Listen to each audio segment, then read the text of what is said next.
On my birthday, my brother texted, "Don't wait up. Everyone's at my promotion party instead." 10 minutes later, Mom messaged, "By the way, I put the $2,400 dinner on your card. Hope that's fine." I just replied, "Noted." That night, I blew out the candles alone in a room meant for 38.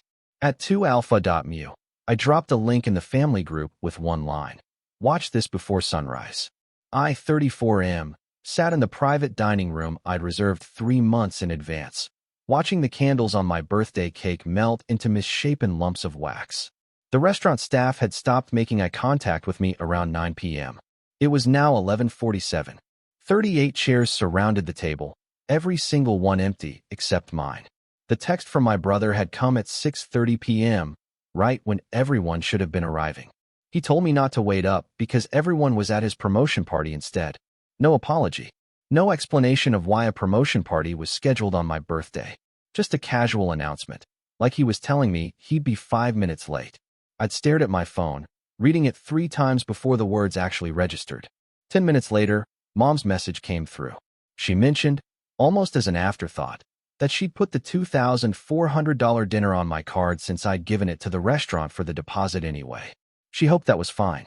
The word "fine" sat on my screen like a taunt. I typed back just one word, "Noted." The waitress approached my table with careful steps, the kind you use around something fragile or dangerous. She asked if I wanted to take the cake home.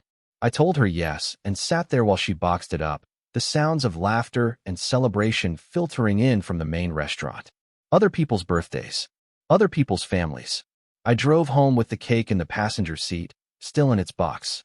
My apartment was dark and cold. I'd left that morning expecting to come home late, tired from celebrating, maybe a little drunk from too much wine and too many toasts. Instead, I was home before midnight, stone sober, with a $2,400 charge on my credit card and a cake meant for 38 people. I set the cake on my kitchen counter and stared at it. Then I did something I hadn't done since I was 8 years old.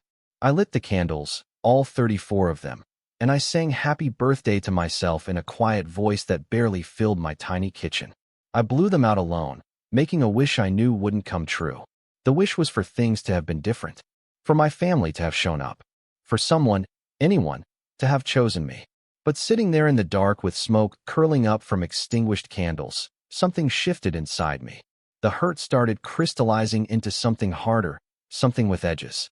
I'd spent 34 years being the family afterthought, the one who was reliable and steady and always understanding when plans changed, or when my brother needed something, or when Mom needed money, or when Dad needed help with the business.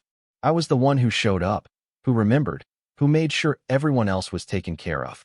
And on my birthday, the one day I'd asked for something in return, they couldn't even send a text before 6:30 p.m. to cancel. I opened my laptop and started looking through files I'd kept over the years. I'm an accountant by trade, which means I notice things. I notice when numbers don't add up. I notice patterns. And I'd been noticing things about my family's finances for a very long time. 3 years ago, Dad had asked me to help him with some tax documents for his construction company. He told me he was struggling with the bookkeeping and needed someone he could trust. I'd spent weeks organizing his records, and in the process, I discovered some interesting discrepancies. There were payments to shell companies that didn't exist. There were materials ordered for jobs that never happened. There were employees on payroll who didn't have social security numbers. I'd mentioned it to Dad once, carefully, thinking maybe he didn't realize how bad it looked. He'd brush me off, told me I was overcomplicating things, that this was just how the construction business worked. He'd used that tone he always used with me, the one that suggested I was being naive or overly cautious. The tone that made me feel small. I'd let it go because family came first. Because you didn't make waves. Because Dad had given me a job at the company when I was fresh out of college, even if he'd never promoted me past junior accountant despite my credentials. But I kept copies of everything. Not for any particular reason at the time, just because that's what accountants do. We document. We save. We create paper trails. I also had 3 years of text messages from my brother. Messages where he asked me to cover for him when he called in sick, but was actually hungover. Messages where he told me to alter timesheets so his hours looked better. Messages where he bragged about charging personal expenses to the company card because Dad never checked. My brother had been promoted 6 times in the 5 years he'd worked at Dad's company. I'd been promoted 0 times in 12 years. Then there was Mom's situation. She ran a small nonprofit that provided after-school programs for kids in low-income neighborhoods. It was good work, important work. I'd helped her set up the financial systems when she started it 5 years ago. What I discovered 6 months ago, when she asked me to review some grant applications, was that she'd been funneling donation money into personal accounts. Not a lot at once, just small amounts here and there. $500 for a personal vacation disguised as a conference expense. $1,000 for renovations on her house listed as office improvements. Over 5 years, it added up to nearly $80,000. I'd mentioned it to her, gently, the same way I'd mentioned Dad's issues. She'd cried and told me she'd been stressed, that she'd pay it back, that she just needed a little more time. She'd made me promise not to tell anyone, especially not Dad. She'd used words like family and loyalty and trust. I'd promised because that's what I did. I kept promises. I kept secrets. I kept my mouth shut. Sitting in my kitchen at midnight on my birthday, I realized I was done keeping secrets. I spent the next 2 hours creating a video. Nothing fancy, just screen recordings with my voice narrating over them. I walked through Dad's financial records, highlighting every fraudulent payment, every ghost employee, every falsified expense report. I showed the timeline of my brother's promotions and matched them with screenshots of his texts admitting to various violations of company policy and labor law. I displayed Mom's nonprofit records side by side with her personal bank statements, making the embezzlement impossible to ignore. At the end, I added a simple statement. I explained that I discovered all of this years ago and had given everyone multiple chances to make it right. I noted that I'd been told repeatedly that family loyalty meant protecting each other, staying quiet, not making trouble. Then I mentioned what had happened tonight, on my 34th birthday, when every single person I protected had chosen not to show up for me. I stated that I was done protecting people who saw me as a doormat instead of a family member. The final slide was a list of 3 things: the IRS tip line, the State Attorney General's fraud hotline, and the contact information for the board of directors of Mom's nonprofit. I didn't submit anything to those organizations. Not yet. The video was just information, just facts laid out in a clear and organized way. What anyone did with that information was up to them.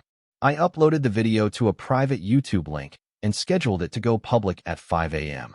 Then I dropped the link into our family group chat with one line: "Watch this before sunrise." I set my phone to Do Not Disturb and went to bed. Update 1. I woke up at 9 a.m. to 247 missed calls and 683 text messages. I made coffee first. Then I made breakfast, taking my time with scrambled eggs and toast. Only after I'd eaten and cleaned up my kitchen did I open my phone. The family group chat was a disaster. Dad had sent 73 messages in all caps demanding I take the video down immediately. My brother had sent a combination of threats and insults that would have been more effective if he'd used proper grammar. Mom's messages alternated between begging me to think of the family and accusing me of being vindictive and cruel. What I hadn't expected were the messages from other people.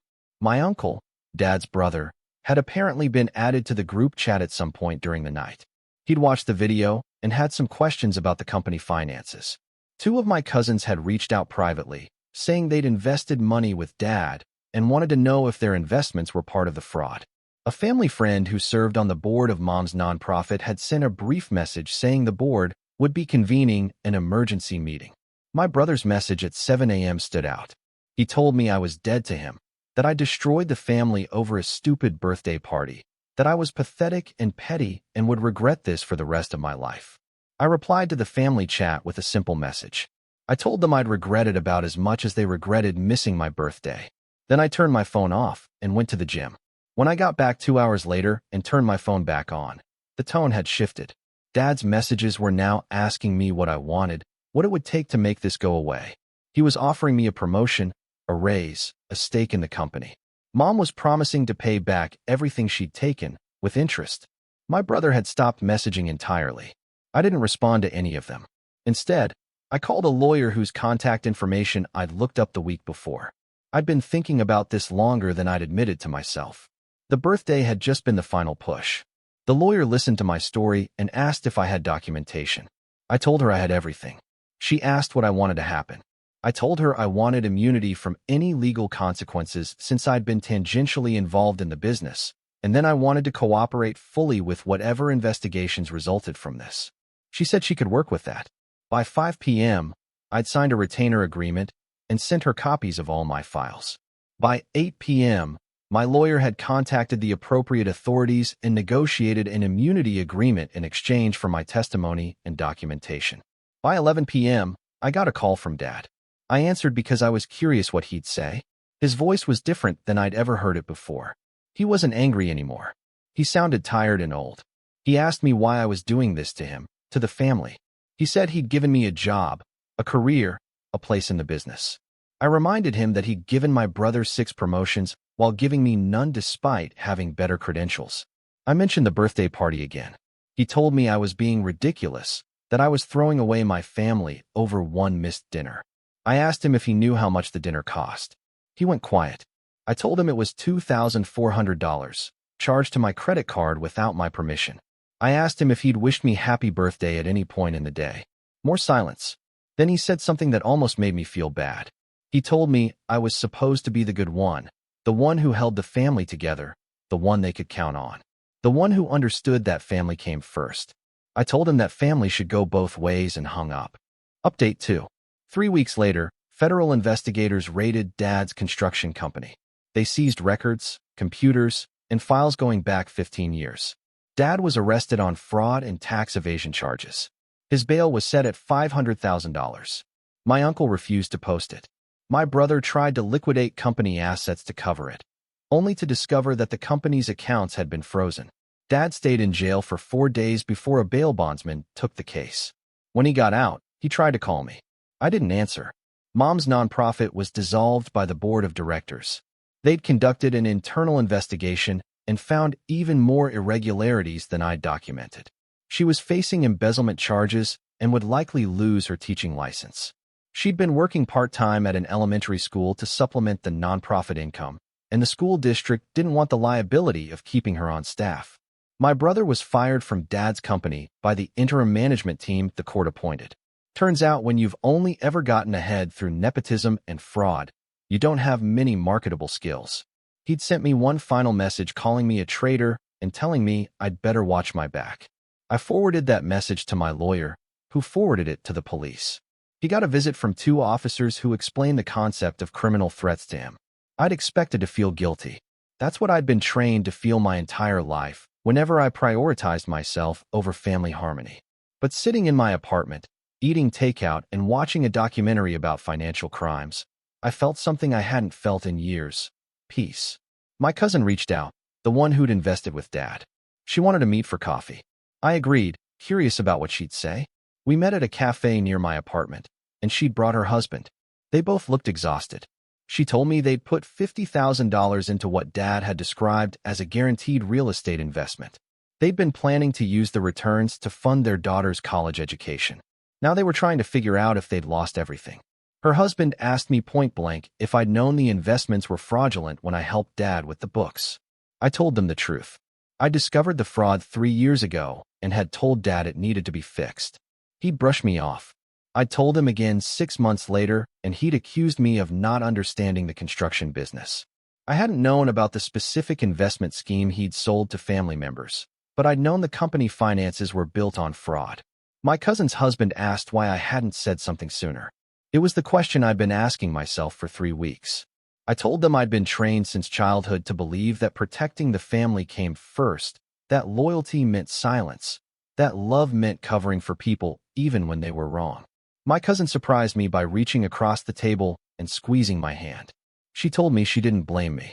She said she blamed her uncle for being a thief and her cousin, my brother, for being his accomplice. Then she asked if I had any evidence that could help them recover their investment. I gave her my lawyer's contact information and told her to have their lawyer reach out. Word spread through the extended family. I became a polarizing figure.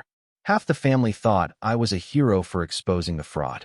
The other half thought I was a vindictive traitor who destroyed the family over a petty grudge. There was no middle ground. I got a letter from my maternal grandmother. She was 93 and lived in a nursing home. The letter was handwritten in shaky cursive, and it took me 20 minutes to decipher all the words. She wrote that she was proud of me for having the courage to do what was right even when it was hard. She said she'd known for years that her daughter, my mom, had problems with money and boundaries, but she'd never known how to address it. She wrote that sometimes love means holding people accountable, even when they hate you for it. I drove 3 hours to visit her the next weekend. We sat in the garden outside her nursing home, and she held my hand while I told her the whole story. When I got to the part about the birthday party, she cried. She apologized for not being there, explaining that she hadn't been invited, hadn't even known it was happening. I told her that wasn't her fault. She asked me if I regretted what I'd done. I thought about it carefully before answering. I told her I regretted that it had been necessary, but I didn't regret doing it. She nodded like that was the answer she'd expected. Update 3. 2 months after I posted the video, the legal consequences were still unfolding. Dad was facing 73 counts of fraud, tax evasion, and related charges. His lawyer was trying to negotiate a plea deal, but the prosecutor wasn't offering anything less than 5 years in federal prison. The construction company was being liquidated to pay back defrauded clients and settle tax debts. The house my parents lived in would have to be sold. Mom took a plea deal that included repaying the embezzled funds and 3 years probation. She'd have to perform 500 hours of community service and would lose her teaching license. She'd also been permanently banned from serving on any nonprofit board in the state. My brother was facing charges as an accomplice to Dad's fraud. He'd been directly involved in creating false invoices and had signed off on several fraudulent contracts. His lawyer was arguing he'd just been following orders, but the paper trail of gleeful text messages about getting away with it wasn't helping his case. I'd been called to testify before a grand jury. It took 6 hours to walk them through all the documentation. The prosecutor told me afterward that my records were some of the most thorough evidence she'd ever seen in a fraud case. I told her that's what happens when you train someone to be detail-oriented and then give them 12 years to document your crimes. The family was fractured beyond repair. Dad's side had mostly turned against me, though a few cousins had quietly reached out to thank me for exposing things before they could invest their own money. Mom's side was more mixed. Some understood why I'd done it. Others thought I should have found a quieter way to handle it. My brother sent me a letter from jail. He'd been denied bail after violating his release conditions by trying to contact witnesses. The letter was 8 pages of blame, explaining in detail how I'd ruined his life, destroyed his future, and betrayed the family. He wrote that he'd been on track to take over Dad's company, that he'd had plans and ambitions, and I'd stolen all of it from him because of my jealousy. I read it once and then filed it with all the other documentation. My lawyer said it might be useful if he tried to make threats later. What my brother didn't know, what none of them knew, was that I'd been offered a position at a major accounting firm 2 months before my birthday. They'd been trying to recruit me for a year, impressed by my credentials and my reputation in the industry. I kept turning them down because I felt obligated to stay with Dad's company, to be the reliable one, the one who didn't abandon family. The day after I posted the video, I called them back and accepted the position. I started the new job 3 weeks later. The salary was more than double what Dad had been paying me. I had actual opportunities for advancement. My colleagues treated me with respect. On my first day, my new boss had taken me to lunch and asked me directly about the situation with my family. The story had made local news, and my name had been mentioned as the whistleblower. I'd been prepared to dance around it, but she'd stopped me. She told me that integrity was rare and valuable, and the firm was lucky to have someone who would do the right thing even when it cost them everything. I'd nearly cried in the middle of that restaurant. For months after the birthday that changed everything, I was sitting in my apartment on a Saturday night when someone knocked on my door. I checked the peephole and saw my grandmother standing there with a walker and a determined expression.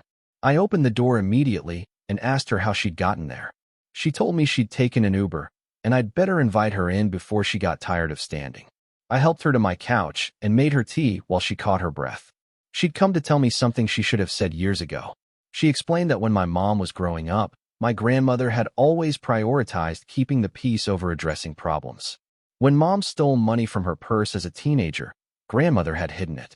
When Mom had gotten in trouble at school for cheating, Grandmother had made excuses. She'd thought she was protecting her daughter, showing her love through unconditional support. What she'd actually done was teach Mom that actions didn't have consequences, that family would always cover for you, that love meant never being held accountable.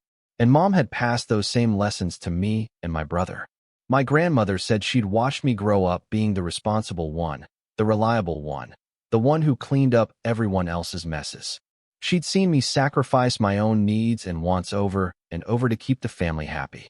And she'd said nothing because that's what she'd been taught to do. Stay quiet. Keep the peace. Protect the family image. She told me that watching me finally stand up for myself had been painful and proud in equal measure. Painful because of the cost, proud because I'd been brave enough to do what she'd never done. Then she said something that stayed with me. She told me that real family doesn't ask you to set yourself on fire to keep them warm. Real family shows up for your birthday. We sat together for 3 hours, drinking tea and talking about everything. She asked about my new job, my apartment, my life. She asked if I was happy. I realized, with some surprise, that I was. As I helped her back to her Uber, she hugged me tight and whispered that she loved me. Not because I was useful or because I kept quiet or because I protected the family secrets. Just because I was me. It had been 34 years, 4 months, and 6 days since my birthday. My father was serving 7 years in federal prison after taking a plea deal. My mother was working as a cashier at a grocery store, the only job she could get with her record. My brother had served 6 months and was on probation, living in a studio apartment and working construction for someone else's company. I'd been promoted twice at my new firm. I'd made actual friends with colleagues who invited me to things and showed up when they said they would. I'd started dating someone who thought it was sweet that I still kept the birthday candles from that night, even though they were melted and misshapen. The extended family had stopped trying to contact me except for a few cousins and my grandmother. There were no more guilt trips about abandoning the family, no more accusations of betrayal. They'd moved on to other dramas, other problems. I was yesterday's scandal. On my 35th birthday, I made a reservation at a nice restaurant. Just a table for 2, me and my grandmother. We had a quiet dinner, and when they brought out a birthday cake, she sang to me in her wavering voice. It was the best birthday I'd ever had. Walking my grandmother back to the car afterward, she asked me if I'd ever forgive them. I'd been thinking about that question for months. I told her I didn't know if forgiveness was the right word. I didn't wish harm on any of them. I didn't think about them much at all anymore. But I also had no desire to rebuild those relationships. They'd shown me who they were, and I'd finally believed them. She patted my hand and said that was probably the healthiest answer I could have given. Sometimes people ask me if it was worth it, destroying my family over a birthday party. I tell them it was never about the party. The party was just the moment I finally admitted what I'd known for years. I've been breaking myself into smaller and smaller pieces trying to fit into a family that had no room for me as I actually was. The video, the exposure, the consequences, all of it was just me finally deciding I was done being small. And yeah, it was worth it. If you'd like to see more stories like this, a gentle tap on the subscribe button would mean the world to us.